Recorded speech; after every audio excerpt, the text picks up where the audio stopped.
Amigos de Juego de Manos, continuamos en el juego de este día y vamos a dar paso a la gustada e interesante sección de primera mano. No se despeguen.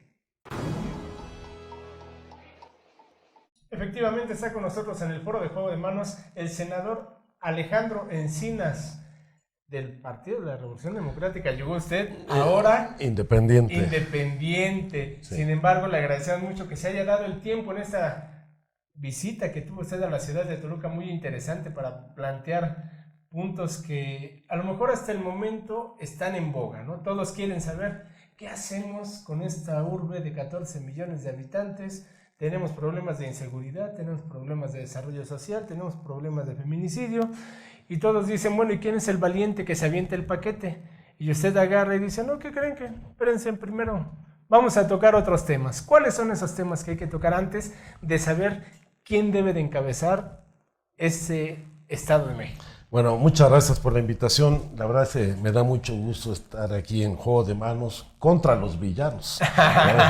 Contra la sí, claro. No, yo creo que lamentablemente el Estado de México hoy, de manera muy triste, es la suma de todos los problemas que vive nuestro país.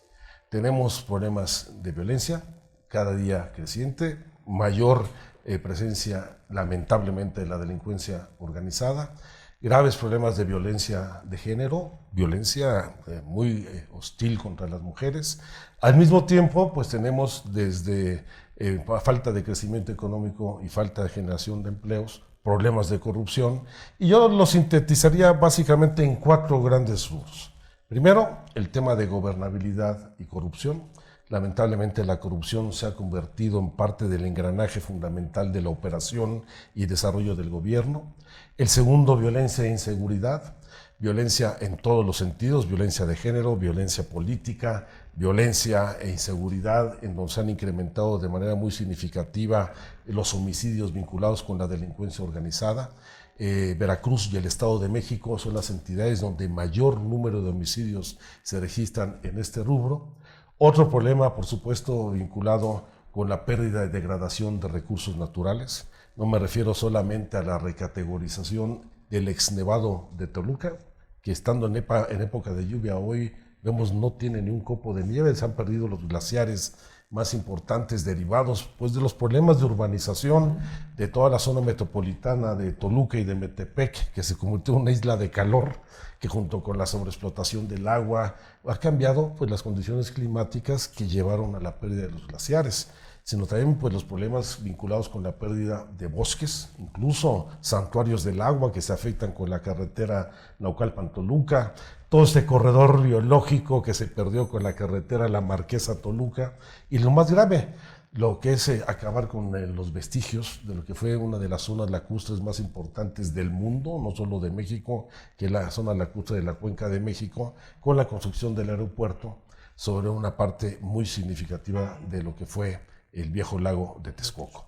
Y el cuarto gran tema es el problema de la desigualdad, donde hay que reconocer que efectivamente uno de los problemas que diferencian al Estado de México del resto de la República es cómo tiene una tasa de crecimiento poblacional tan alta, muy acelerada, muy por encima de la que se registra, por ejemplo, en la Ciudad de México. La Ciudad de México está creciendo en alrededor del 1% anual. El crecimiento en los municipios de la zona metropolitana del Valle de México anda en el 3.5%, esto implica crecimientos hasta de 500,000 personas anualmente que vienen de otros lugares de la República y le mete una presión adicional a la dinámica de desarrollo del Estado, lo cual se va a complicar con la construcción del aeropuerto, porque una zona que tenía una sobrerecarga ya de demanda de servicios, ahora va a ser un nuevo polo de atracción que va a implicar tanto el aeropuerto como esta infraestructura que referíamos, con el tren México-Toluca, el tren de Chalco hacia La Paz, la construcción de las obras viales que se están construyendo, 15 para facilitar el acceso al aeropuerto, que antes de lo previsto, ya para el año 2030, aquí en la región centro del país se concentre alrededor del 36-37% de la población nacional, lo cual va a demandar pues, una acción de inversiones, de desarrollo económico, para satisfacer las necesidades de esta población que hoy tiene carencias, pero que puede incrementarse de manera significativa. Entonces así está el Estado, hay que decirlo pues, con toda claridad, de ese tamaño son los retos que hay que enfrentar, y esto hay que hacerlo con mucha inteligencia, pero también hay que haciendo cambios en la forma de gobierno y con la participación de la gente. Pero a la luz de esos retos, senador, quizá nadie los ha advertido, como ahorita no hay como una conciencia de un problema regional, centro-país. Estamos quizá muy metidos en nuestra burbuja del poder político, del poder económico, y tampoco vemos que nadie esté caminando en ese sendero. ¿Cuál sería la agenda a seguir? Bueno, yo creo que en primer lugar hay que reconocer que los problemas de las zonas metropolitanas no son competencia solamente de un gobierno, de un municipio o de una alcaldía. Yo creo que son problemas comunes, no solamente en el Valle de México, donde ahí concurren, ya no solamente la Ciudad de México y los municipios que corresponden, 59 municipios del Estado de México, sino que involucran ya por lo menos 7 municipios del Estado de Hidalgo, y ya la conurbación llega prácticamente hasta la zona oriente del Estado de Morelos. Y hay que asumir que esta conurbación ya también se ha dado con la ciudad de Toluca, con la ciudad de Cuernavaca, y se ampliará muy pronto, con toda seguridad, a Cuautla y otras ciudades. Estamos en una megalópolis que no reconoce fronteras jurídicas, límites territoriales, jurisdicciones municipales, estatales, o en este caso todavía de las delegaciones políticas, y que requiere de acciones conjuntas. Los problemas atmosféricos pues, se dan de manera integral en una sola cuenca atmosférica como es el Valle de México. Los problemas de demanda de abasto de servicios en materia de agua, de recolección de residuos sólidos, son comunes para toda la región. Hasta los problemas de inseguridad y violencia no pueden seguirse atacando como si los municipios fueran islas distintas entre sí y con otras entidades federativas. Tenemos que asumir ya la dimensión metropolitana de este problema, y tenemos que dar pasos no solamente legales, sino también pasos políticos para generar un nuevo orden de gobierno de carácter metropolitano, en donde sin dañar la soberanía de los estados, la autonomía de los municipios, de los municipios libres, sí puede haber cesión de algunas competencias de manera coordinada para enfrentar de manera común este problema. En materia de seguridad hay que ir pensando, yo no vería ningún problema que lograra crear una policía de carácter metropolitano para que pues, no exista este fenómeno que al pasarse de la frontera jurídica, que es de una banqueta a otra, del Distrito Federal al Estado de México, ya no se pueda perseguir a los delincuentes, que es un absurdo, hasta la acción conjunta coordinada de los cuerpos policíacos en un solo mando, coordinado con autoridades federales y por supuesto con las autoridades estatales para tener resultados más eficaces en el combate a la delincuencia. O el problema del abasto de agua. En el caso de la zona metropolitana del Valle de México, desde 1997, solamente se cuentan con 65 metros cúbicos por segundo de agua, que es un mundo de agua el que se consume. Cada vez, en su mayoría, hacia la zona del Estado de México. Particularmente, el 35% del agua con la que se abastece la ciudad que viene pues, del sistema Lerma y del sistema Cutzamala, aunque el 65% viene de los mantos freáticos del sur de la Ciudad de México o de algunos municipios, como el caso de Ecatepec y otros que tienen pozos de aguas profundas. Entonces, esto implica una gestión conjunta, en donde desde el tratamiento de la explotación, la distribución, la reparación de fugas, el garantizar un abasto equitativo para que todos los habitantes del Estado cuenten con el mínimo que recomienda la Organización Mundial de la Salud, puedan tener por lo menos 43 litros diarios disponibles para consumo humano y actividades domésticas, y creo que son de los retos que tienen que verse de manera conjunta. Entonces hay que cambiar la ley, pero también hay que cambiar las formas de gobierno, y eso implica voluntad política de las partes, y que ha tenido buenos momentos.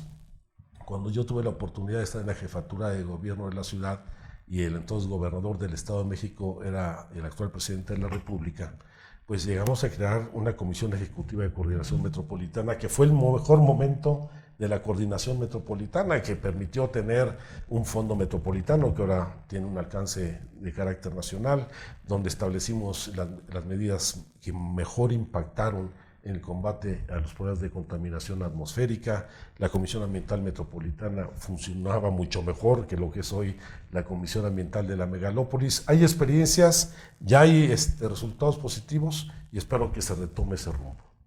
A usted le tocó vivir momentos, como ya lo comenta, muy interesantes, pero de hecho históricos. Veo que hay un conocimiento muy profundo acerca de la problemática que hay en ambas ahora entidades, la Ciudad de México y el Estado de México. Le tocó vivir el momento del 88, si no mal recuerdo, con el Frente Cardenista. Le tocó vivir el momento en el que el PRD ganó el Distrito Federal, casi 20 años. Me imagino que usted vivió, aunque de manera diferente, el triunfo de Fox en el 2000. Se palpa un ambiente de la mayoría silenciosa, digamos que positivo para llevar a cabo esa transformación en el Estado de México en el 2017. ¿Usted la palpa así? Yo creo que sí. Yo creo que, a diferencia de los procesos electorales anteriores que han permitido que se mantenga una hegemonía del PRI en este estado donde nunca ha habido alternancia, hoy se encuentra en las mejores condiciones. Hubo un momento muy favorable en el 2005, cuando en el gobierno de la ciudad se habían enfrentado los problemas del desafuero, estábamos en vísperas de la elección presidencial, la presencia de López Obrador había tenido un alcance nacional, particularmente después del desafuero del cual fue objeto, y esto, particularmente hacia la zona metropolitana del Valle de México, tuvo un impacto muy grande. Creo que en ese momento de fuerza no se aprovechó como pudo haber existido, más aún después de la alternancia en la presidencia en el año 2000, no se hubo aprovecharlo la izquierda. Ahora el escenario es distinto. Sí puede haber alternancia, aunque no necesariamente por la fortaleza de la oposición, sino por la propia debilidad del PRI y del gobierno. Hay una crisis profunda de las instituciones públicas. No solamente hay desconfianza y pérdida de credibilidad, sino que la ciudadanía está harta de la corrupción, de la impunidad, de los privilegios de la clase política, de los partidos políticos. Y eso ha llevado a que se manifiesten de manera muy clara en los últimos procesos electorales con el voto, no solamente en donde ha habido alternancia, el caso de Chihuahua, de Veracruz, de Quintana Roo, donde ha habido cambios en el partido que encabeza los gobiernos, sino particularmente en el surgimiento de candidaturas independientes, en el voto nulo, en la abstención. Hay un castigo muy fuerte a los partidos políticos, pero particularmente allá donde se registran graves problemas de corrupción. Las derrotas del PRI no tienen que ver con la iniciativa por la legalización para el uso medicinal de la marihuana o por el matrimonio igualitario, tiene que ver con los graves problemas de corrupción en los que han incurrido sus gobernantes. Eso se va a manifestar aquí. Más aún que este desencanto se suma a una situación de frustración social por el nivel de violencia que se alcanza, no solamente vinculada con la delincuencia organizada.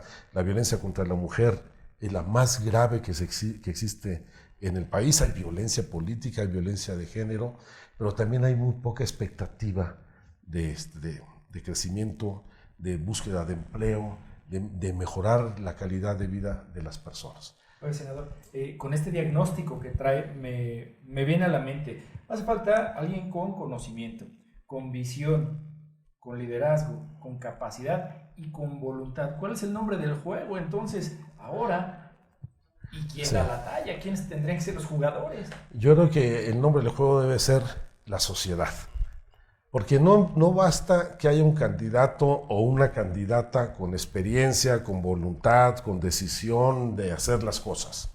Se necesita de un apoyo social muy importante, porque no basta ganar.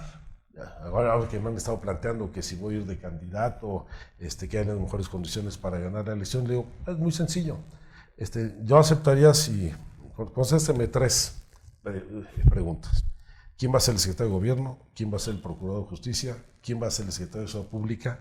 Que ayuda a desmantelar no solo la red de corrupción que existe en los distintos órdenes de gobierno, sino Ándale, que está por aprobar de aquí. ¿Y cómo se va a desmantelar el nivel de penetración que la delincuencia organizada tiene en todos los órdenes de gobierno.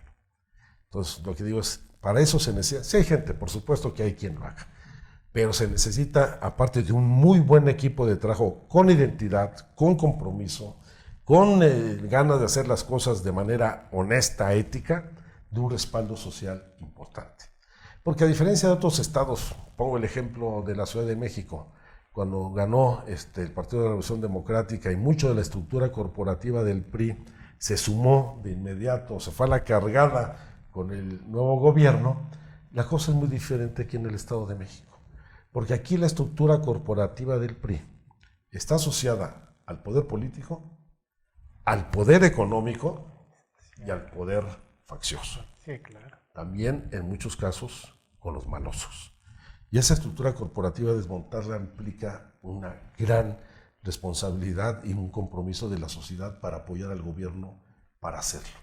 Por eso, no hay que pensar, cuando hablamos de candidatos o candidatas aquí para la próxima elección, no hay que pensar en la lógica tradicional de sumar partidos, que las burocracias, las partidocracias se pongan de acuerdo, el PRI y el PAN, y ponemos un candidato, y de que si sumamos votos ganamos. Eso no sirve absolutamente de nada, porque como se ha demostrado, sí se gana, pero no pasa absolutamente nada, no cambian las cosas. Entonces, perdón, esa sería como la receta para que en medio de la urgencia no nos equivoquemos en ir tras un espejismo. Exactamente, hay que ir a buscar una candidatura que tenga un respaldo social que vaya más allá de los partidos políticos. Si hoy los partidos políticos están severamente cuestionados, el hecho de que sumen una coalición en torno a un candidato o candidata que pueda tener buena reputación no es ninguna garantía para cambiar las cosas. Y ahí les pongo el ejemplo, el caso de Quintana Roo, sale Borges, pero entra Joaquín, que es de la aristocracia y de las viejas familias priistas del Estado, y fue cambiar para no cambiar nada. O en el caso de Veracruz, sale Duarte, pero llega Yunes, que fue el secretario de gobierno, que persiguió al PAN y al PRD cuando el gobierno de Patricio Chirinos. Eso es cambiar para no cambiar nada. ¿Puebla qué le parece? Puebla, yo creo que es exactamente un fenómeno similar. Alguien que le ganaron las ganas, que llegó con el apoyo de una coalición muy amplia, que no solamente no estuvo a la altura del gobierno, sino que se ha convertido en un gobierno enemigo de su propio pueblo. Está confrontado con toda la población. Yo creo que, o el caso de Sinaloa, podemos ir analizando cada una de las coaliciones donde no hay más que el compromiso del quítate tú para ponerme yo, porque no hay gobierno de coalición. No hay un compromiso de un programa de gobierno compartido y simplemente es, este candidato puede ganar, juntémonos, gana y al día siguiente se desentiende de los compromisos. Pero usted ha hablado acerca de que sí está en favor de las alianzas siempre y cuando sean de izquierda. Por otro lado, las últimas encuestas suman a la izquierda con la derecha. Hasta donde yo tengo entendido, informes por ahí, usted se ha reunido en los últimos días con PRD y con Morena. Y con Movimiento Ciudadano y con mucha gente, ¿no? Al final de cuentas, entonces, queremos a la sociedad. Ya se está trabajando en un proyecto, nosotros queremos que la mayoría silenciosa entienda esta parte. Y entonces, ¿usted en dónde se ubica? ¿Vamos a hacer la alianza con la sociedad o la vamos a hacer con los partidos? Yo creo que hay que aprender las experiencias exitosas que hemos tenido recientemente. Pongo un ejemplo, el caso de Enrique Alfaro en Guadalajara. Él se quedó a 3 puntos de ser gobernador de Jalisco en la elección anterior por la gubernatura. Cuando rompió con el PRD, se postuló prácticamente como candidato ciudadano y lo cobijó el partido Movimiento Ciudadano. Si el PRD lo hubiera apoyado, hubiera ganado la elección porque la diferencia fue de 3 puntos porcentuales. Sí, claro. Pasan 3 años, va por Movimiento Ciudadano, pero sigue construyendo esa identidad ciudadana y no solamente ganan Guadalajara, sino ganan los principales municipios de la zona metropolitana, las principales ciudades del estado como Puerto Vallarta, la mayoría de los diputados locales y la mayoría de los diputados federales. Es decir, el virtual gobernador del estado hoy está en Enrique Alfaro y que da cuenta de cómo esa es la construcción de una candidatura con ese perfil es exitosa. Otro caso, el de Javier Corral, que sin ser coalición y sin romper con su partido, la gran virtud de Corral fue no solamente saberse diferenciar de la burocracia de su partido y mantener distancia, mantener un perfil de mucha independencia política, sino de también establecer alianzas ciudadanas años antes de la elección. No solamente en Chihuahua, lo hizo en la Ciudad de México, donde articuló a todos los chihuahuenses que viven ahí en la capital. Y eso le permitió, en este frente por Chihuahua, pues atraer a gente del PRD y de otros partidos políticos. Y habiendo ruptura en el PAN, donde un candidato, un miembro del PAN se fue de candidato del PRD y otro se fue de candidato independiente, el Chacho Barraza, quien tuvo el 18% de la votación, aún así ganó la gubernatura. ¿Por qué? No fue por la fuerza del PAN, por lo menos con esas divisiones y menos con el 18% de votación en favor de Barraza. Fue porque logró construir una identidad con la sociedad independientemente de mantenerse en su partido. Eso es lo que hay que hacer aquí. Pero a ver, si me permite un comentario. Sí. A ver, ya me comentó usted cómo está la cuestión ciudadana y no. Pero aquí el Estado de México, sus condiciones son muy diferentes. Así es. Socialmente, quien apoya o quien ha ganado los votos del Estado de México es Andrés Manuel López Obrador. Quiere decir que es el factor preponderante para que el próximo personaje, ya sea hombre o mujer, de la sociedad, gane el Estado de México, requiere el apoyo de Obrador. Y usted, por ejemplo, estaría dispuesto a enfrentar a Morena con el PRD o con una alianza, no sé, partido PT, Movimiento Ciudadano, ¿sería capaz de ganarle? No, yo no quiero confrontarme con Morena, pues son mis compañeros, con ellos he trabajado muchos años, y sigo trabajando con la inmensa mayoría de ellos aquí en el Estado de México. Pero sí creo que hay que hacer un frente progresista en donde esté Morena. Y por supuesto, Andrés hoy es el dirigente de la izquierda que mayor crecimiento electoral y nivel de competitividad tiene respecto al resto de los candidatos de la izquierda. Pero también creo que él necesita no solamente jalar los votos que él ya tiene, sino que alguien le aporte votos.